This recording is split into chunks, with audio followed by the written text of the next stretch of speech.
Adrien, we live in a very special period. I don't know if it's good for the art or not and for the auction. Well, listen, hi Judith. I think you want to hope that art can be, in these very volatile times, that art can be seen as a refuge asset, such as gold. Gold has peaked since the last 4 months, and I think these moments of uncertainty can lend themselves to art as well. Hopefully, we'll Uh, find out. so what is your policy about estimate for the next auction?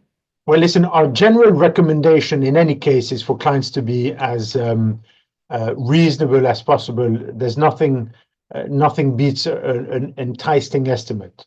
And so, generally speaking, the sellers have been very receptive to this approach. And so the estimates hopefully should be, our goal is to exceed the expectations, to exceed these estimates. But it's very difficult to find a work to sell, no?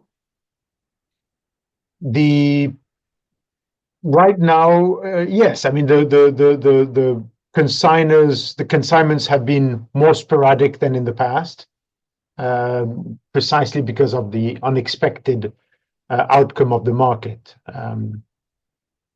Yeah. And if we speak about the most exciting lots, you will speak about Monet, Les Peupliers. Yes, so you saw we just announced the Monet Poplars, which is a fantastic picture from the series, perhaps one of the finest.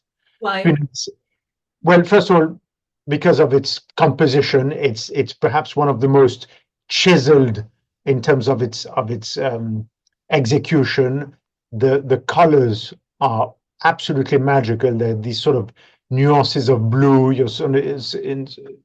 It's painted at the end of at the beginning of a sunset with really magical colors. It's extraordinarily fresh. It's been in the same family for 3 generations. Was hanging at the Boston Museum of Fine Arts for the last years. And previously, when it was bought by Durand-Ruel from the artist, he himself decided to keep it in his family for over 60 years. So it's quite telling about the quality of this picture. Monet did about 24, many of which are in museums, but this is really 24? beautiful. 24 Peupliers? Yeah. Ah.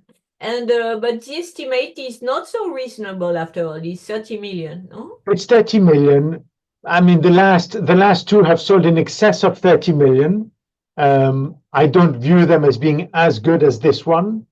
So I think it still should be viewed as reasonable because it's worth more than that. It really is worth more. And can we speak about the Bass collection?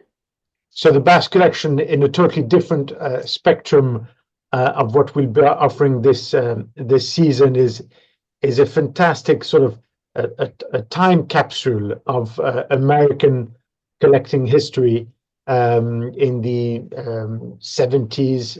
It's this couple, Sid and Ann Bass, who built this house by Paul Rudolph in Fort Worth, perhaps one of the most extraordinary house ever built in the States at that time, which lent itself to the works that they were acquiring. The highlight of which is a 1950s Rothko with a fantastic combination of pink and black.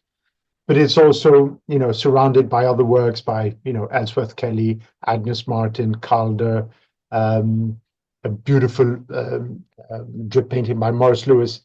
So it is a great image as well. But do you think there's still some cash for art? My hope is that many of our collectors will have seen that the markets could become volatile. I know it is the case for some of them, and that they will seize this opportunity to reinvest in tangible assets. Real estate has been picking up.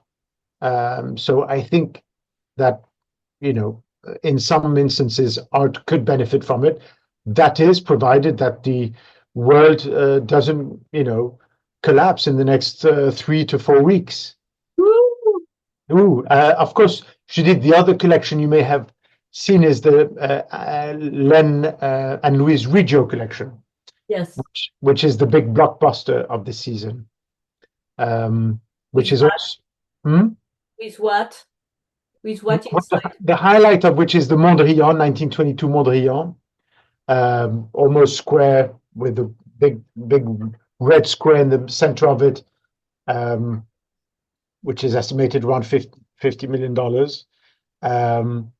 And this is also a fantastic collection, which I think embodies another side of America with this a couple who basically he bought Len Riggio bought Barnes and Nobles when it was a small bookstore and created the largest chain of bookstores in the world in the 70s.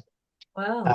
And he was very much versed in the arts. He had his first revelation for the arts by visiting the Dia Foundation in Chelsea in the 70s. And he is then the one who spearheaded the efforts to create the Dia Beacon. You've been to the Dia Beacon, no? Of course. Yes.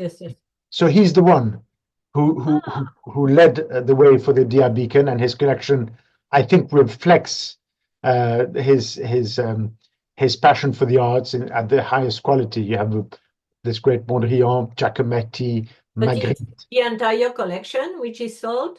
It's a big chunk of it. Okay. Yeah. Bon, so let's see you in New York soon. Rendezvous on the 12th of May. Thank you, Judith.